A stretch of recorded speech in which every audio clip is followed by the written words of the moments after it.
King Richard I came to the throne in 1189 and left his throne empty when he set off on the Third Crusade. His wicked brother, Prince John, became ruler of the country in his absence. John was a cruel, merciless man who took from the poor to make money for himself. The poor peasants of Nottingham had a friend in a young man called Robin Hood, who took from the rich and gave to the poor. His identity was unknown until betrayed by his steward Werman, who told Prince John that the noble Robert, Earl of Huntingdon, was none other than Robin Hood. Prince John then ordered Sir Guy of Gisborne to arrest Robin and seize his holdings at Locksley Hall. On this day, we join Robert Fitzooth at his wedding to Maid Marian, which may not be the joyous occasion the two young lovers had hoped for. Dearly beloved, we are gathered here this day to celebrate the love of Earl Robert Fitzooth and Maid Marian. In these years, we have seen their love grow, and today they join their lives together as husband and wife. Stop everything. There will be no wedding today. I have here in my hand a royal edict declaring this man an outlaw. Be it known to all, in the name of Prince John, Regent of England, that Robert Fitzooth, known as Robert Earl of Huntingdon, known also as Robin Hood, for as much as he has aided the king's enemies, broken the king's law, and is a traitor to the king, and thus set by him in authority, that the same Robert Fitzooth is hereby declared an outlaw, his lands and goods forfeited, his person prescribed and banished, in the name of our king, Richard, and the regent, Prince John.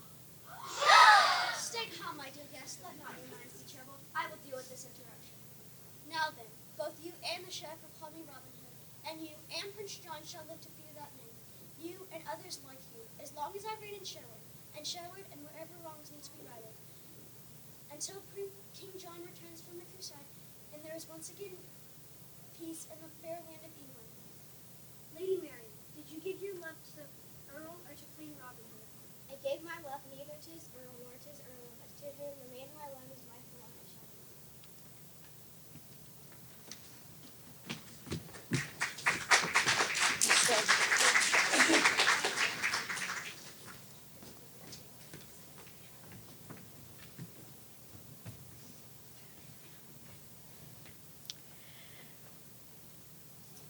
So Robert Fitzooth of Huntingdon became Robin Hood of Sherwood Forest. Many joined his band of outlaws. When Robin was settled in his new home in Sherwood Forest, he began to go looking for adventure. One of these wanderings abroad resulted in Robin finding one of his most loyal and trusted followers, who became his best friend. Hi-ho! Hither walks a man, methinks. Yea, yonder bridge is too narrow for the twain of us to cross. Lest he arrive there first, I will put wind in my step and claim the bridge my own.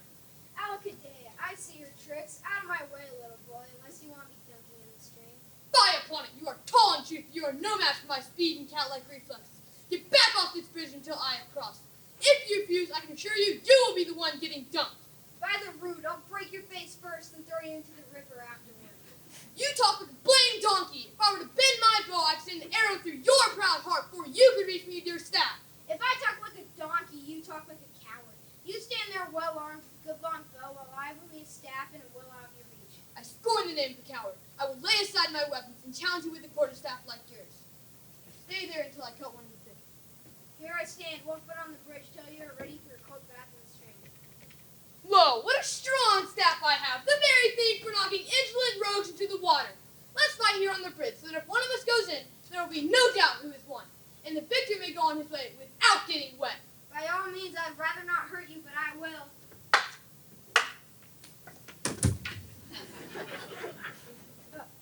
Good fellow, where are you? I'm here, just putting my shoulder back in the socket. I must confess, I am well beaten. You're a fine fellow and a good fighter. Let peace now take its turn and govern our discourse. Where were you going? To tell you the truth, I'm looking for a man they call Robin Hood. Good master, what has happened to you? This fine fellow here just tossed me into yonder stream with his fine staff. Say good night, tall fellow. No man insults Robin Hood and lives to tell about it. Robin Hood? Stay calm, my dear friend. Do not be afraid of my merriment. These men protect me and do my bidding. You too can join them if you will join me and swear loyalty to Robin Hood. Well, here's my hand, and my heart goes with it, honest Robin Hood. My name is John Little, and I promise to serve you faithfully. Now listen, men. This little baby came to us as John Little. But seeing he is so small, so puny a babe, we'll turn his name around and call him Little John. now and forever. Long live Little John. Long live Little John!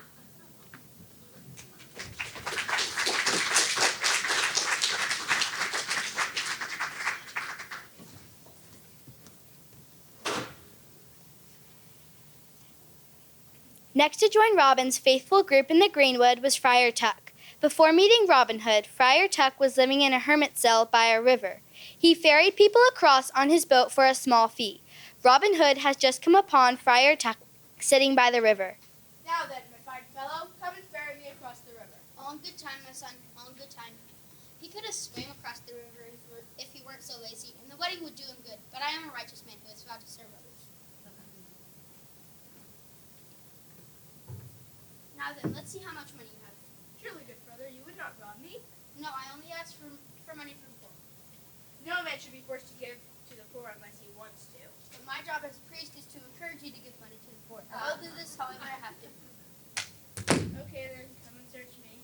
For that, you will carry me across the stream, once more on your back, and don't expect to get any money for it. If you even ask, all you'll get is a broken head. Fair bargain.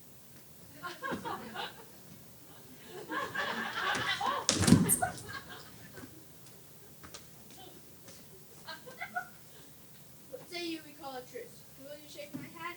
For never in my life have I met a holy man so skilled with the quarterstaff as you.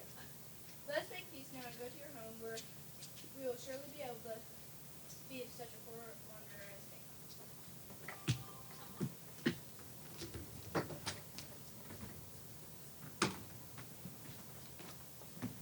Here we are, my simple dwelling. I am sorry to say here I have very little food. Only a bowl of peas and a jug of water. You are welcome to both.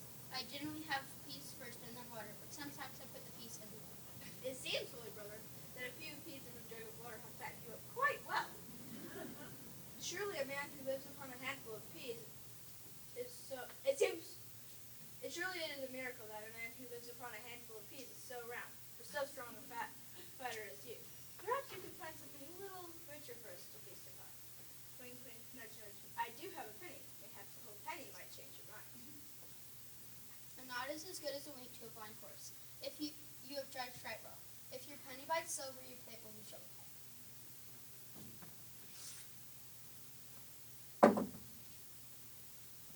Now then, what is your name? Tell me yours first. I am a simple priest. I go by the name Friar Tuck. I go by many names, but you may call me Robin Hood. The Robin Hood, the fastest bow show south of Louisville? The very same. I have heard you live well in the forest. You need a priest there, and I am the priest you need. So Friar Tuck joined Robin Hood in Sherwood Forest and is said to become one of the merriest of all men present there. It is even said that his contagious happiness sparked an outbreak of merriment in a village south of Sherwood Forest.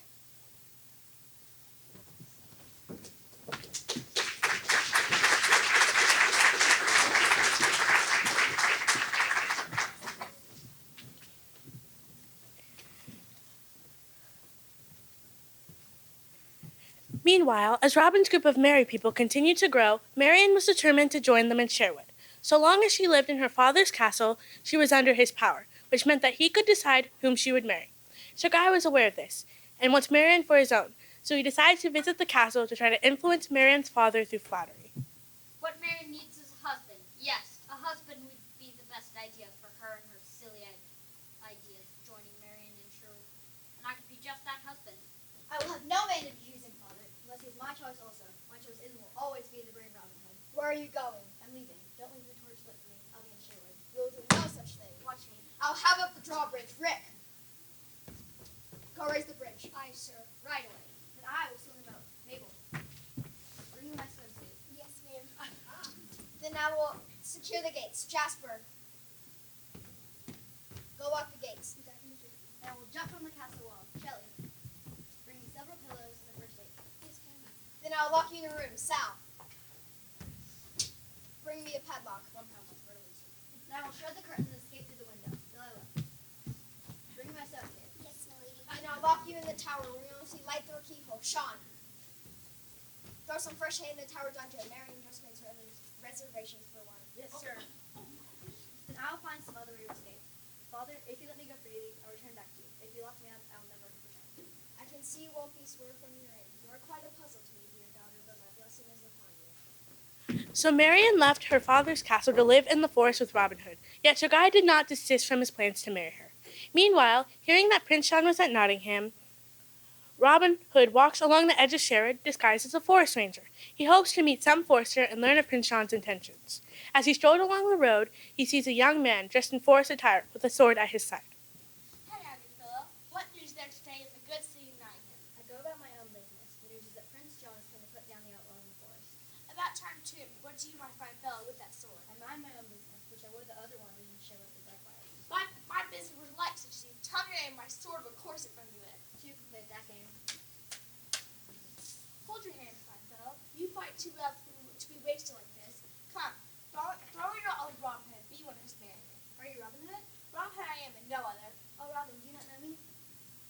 Marian, I would be you, yet know you not. Come away with me now to our secret glen. Let my men welcome their queen, Maid Marian of Sherwood Forest.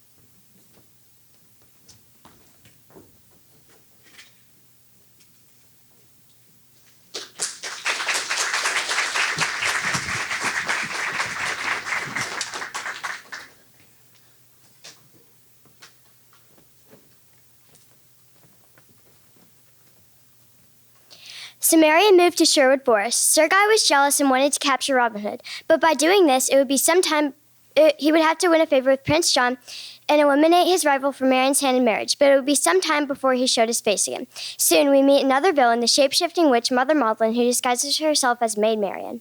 Ah, fair Marian, how are you? I'm blessed beyond measure in your presence. Your happiness is my fulfillment, but tell me, how have you passed this glorious day? Never has a hunting trip seen such a success as this day. One shot, a long shot, brought him down, and an arrow landed in his heart. Truly, tonight's feast will be memorable, thanks to your archery skills. I would think so, but Robin, a shadow fell upon us as we were hunting. A raven sat over our heads and croaked sadly. Carolyn swore that it was no ordinary bird, but Mother Maudlin, the witch of Paperwick, who is said to be a shapeshifter. Later, Carolyn saw Maudlin, promising that terrible things would happen to whomever ate the deer at Robin Hood's feast. Is it Papplewick or Paperwick? I say Paperwick. Little John said it was Papplewick. How does the witch say it? I've never talked to her. So Marian left with her friends to wash her hands in the stream. When she came back, she looked rather odd, staring at people with a furrowed brow and vacant eyes. And everything she said was followed by a wicked cackle. You don't look so well. What happened down by the stream? I feel fine. I feel like 10 pennies, and I think you should watch your tone with me. Hee hee hee. All right, let us call our friends to feast.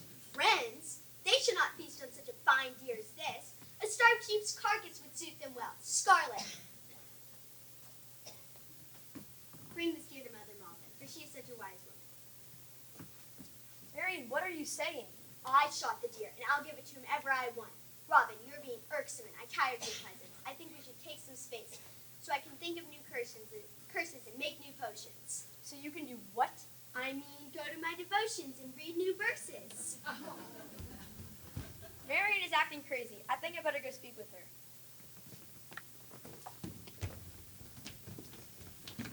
Hello, my love. Forgive me for staying away from you for so long.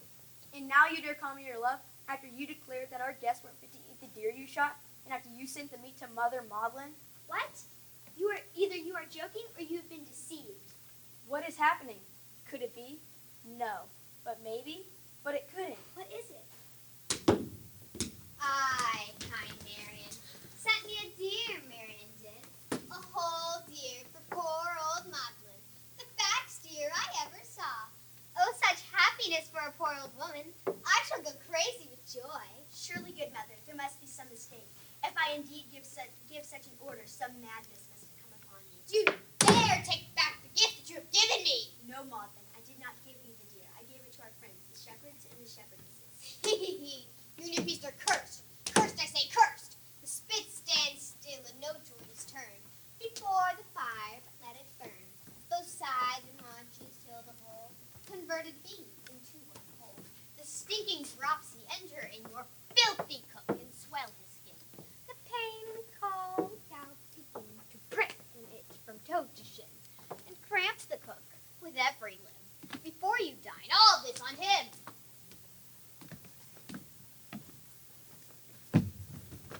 Poor Reynold the cook has gotten sick all of a sudden. He is filled with aches and pains and cannot stand and cannot move, and worst of all, cannot cook. She is indeed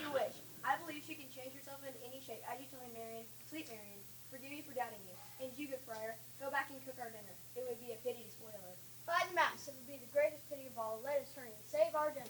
And I'm off to get that witch. Come on, men. So Robin Hood and his men went to Maudlin's hovel. But when they went there, it was not Maudlin who met them at the door. Marion, you read faster than I do, and yet... Leave Maudlin in peace, Robin, for she's such a wise woman. They say she is a witch, but it is false. It is that she is just far wiser than other women. If you love me, leave her alone, for she's my dear friend. Come closer so I can get a good look at you. You look odd. What's that belt around your waist? I've never seen it before. Where did you get it? So you made yourself look like Mary wearing this charmed belt. It all comes clear now, Mother Maudlin. You have 5 minutes. There's no place for someone like you in Sherwood Forest or in Papelwood. You have 5 minutes to disappear. If you ever cross my path again, I will shoot you. So Mother Maudlin was banished from Sherwood Forest forever, and the merry men and the shepherds all had a grand feast prepared and greatly enjoyed by Friar Tuck.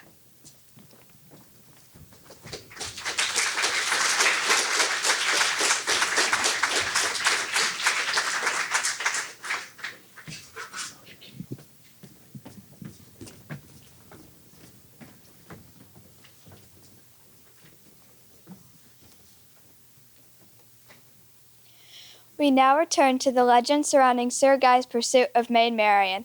Guy and his soldiers surprised Marian and Robin one night and attacked them without mercy. After fighting with Sir Guy, Marian outmaneuvered Guy and pinned him to the floor with her sword at his neck.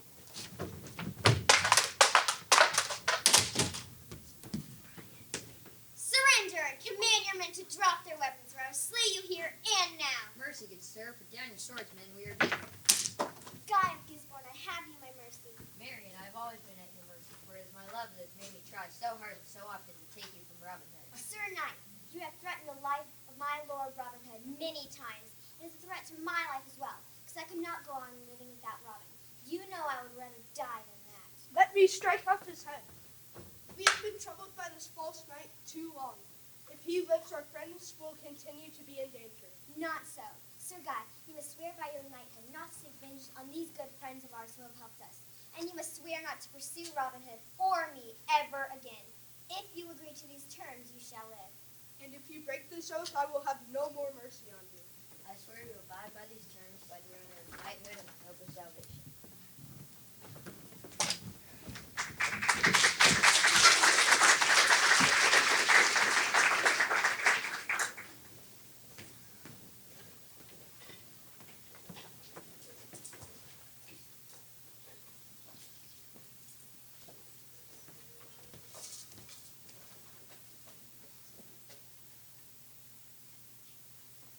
To Marian, making Sir Guy promise to stop his efforts to kill Robin Hood and then letting him go free seemed like the best plan. The only thing Marian had not planned on was Sir Guy breaking his promise, and that is precisely what happened. Sir Guy dressed as a forester and walked through Sherwood looking for Robin Hood. He wanted to get close to him and then kill him by surprise. Good morrow, good fellow, although I did not recognize you as a local forester. I can tell by your fine bow that you're an archer and a good one, too. Yes, that's right, an archer. I am an archer from Pendle Forest, but a stranger in this glade. I am questing for a man named Robin Hood, as I would like to join his band of merry people.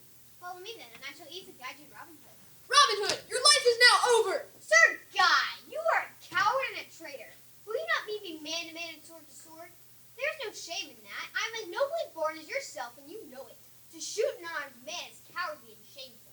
When Robert of Locksley became Robin Hood of Sherwood, he became an outlaw, and honor does not matter without laws. In a little while, I will win my horn, and the sheriff will know that Robin Hood is dead, and by then half your followers will be dead or in prison also. But if you surrender to me now, I can promise you gallows in Nottingham. Why then, I choose narrow and Sherwood if you can play one at my heart.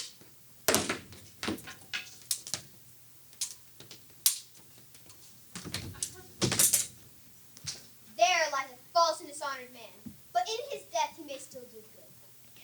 While Robin Hood is busy with Sir Guy, the Sheriff of Nottingham has captured Little John. He is now waiting for the sound of Sir Guy's horn, announcing the end of Robin Hood. So Robin Hood dresses as Sir Guy and pretends to be Sir Guy. He wanted to get close to him and kill him by surprise. By doing this, he is able to approach the sheriff and get very close to him. He kept his hood lowered so that his face was hard to see.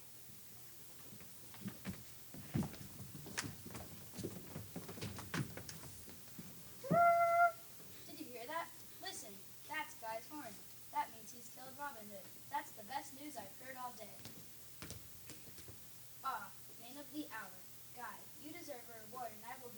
anything you wish for. I want no reward, for I hate this man whose head I bring you here. But if you'd like to do me, his death is a reward enough for me. But if you would like to do me a favor, let me kill this man, Little John, as I have killed his master. A crazy choice means you could have had gold as your reward, but I will grant your wish. Here lies Little John. He is yours to kill. It is I, Robin Hood. If we have to die here, we will at least go down fighting. We will never surrender to this sheriff. Robin Hood orders the devil. Kill him! Robin Hood and Little John fight bravely, but they are overwhelmed by having to fight so many of the sheriff's men. Suddenly, a knight wearing black armor enters the battle from nowhere, swinging an axe. What? So many men against two? Back you wolves. And the Black Knight thundered after the sheriff and his men as they ran for their lives. Who was this Black Knight?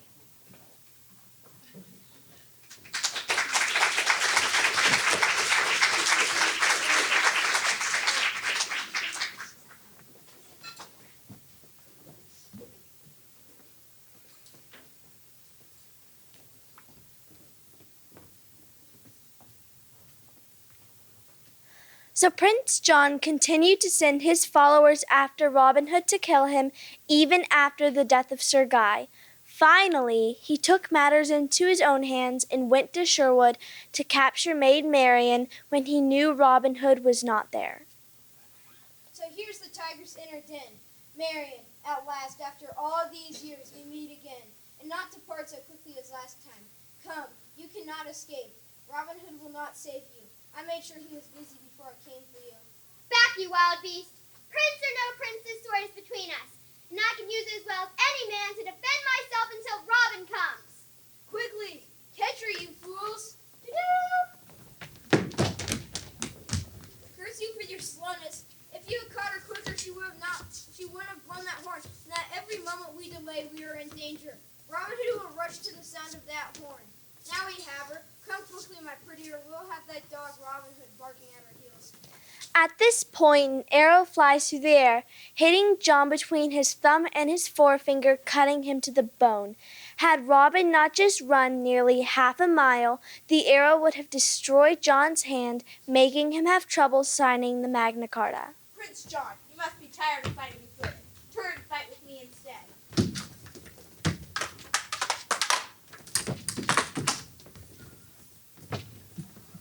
So Prince John is defeated by the merrymen and taken to a cave just as a religious pilgrim arrives. Does this pilgrim look familiar? Does he favor the Black Knight? You look well here, friend Robin, on the king's deer.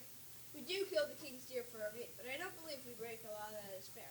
They call me the poor man's friend, for I take from the rich to give to the poor.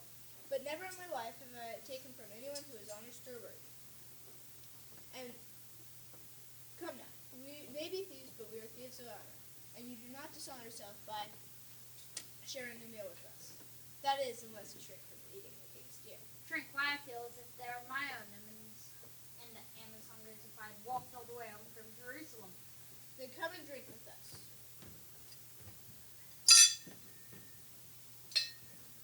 To King Richard and his speedy return. You drink to the king even though you are outlaws? We owe it to the king, for after all, our meal is borrowed from him, and we never forget while we live merrily in Sherwood that we owe allegiance to our king, and we never forget to toast him at meal times. Outlaws, the king. The king and his return from the Crusades.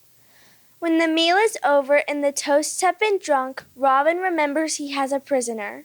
I am reminded we have a prisoner, one who attacks women when no one is around to protect them. Prince Little John, bring him before us. King Richard, my brother, come back to punish me? Untie him. Now go, swiftly, and sin no more. Pardon my issue. Stand up, friend Robin. I freely pardon you and all who are here. Robin, you've made a name for yourself, and I've heard you spoken throughout all England as a friend before. I've also heard that you and Lady Marian have agreed not to get married until I, the king, return to give her to you in marriage. Is this true? It is, my lady. Then I give her to you here now. So Robin Hood and Maid Marian were married there in Sherwood Forest with King Richard to give the bride away. Then they marched into Nottingham in triumph. As they marched into Nottingham, the plowman left his plow in the field. The blacksmith left his iron on the anvil. The aged and the sick rose from their beds and hobbled to their doors to cheer for King Richard and Robin Hood. King Richard and Robin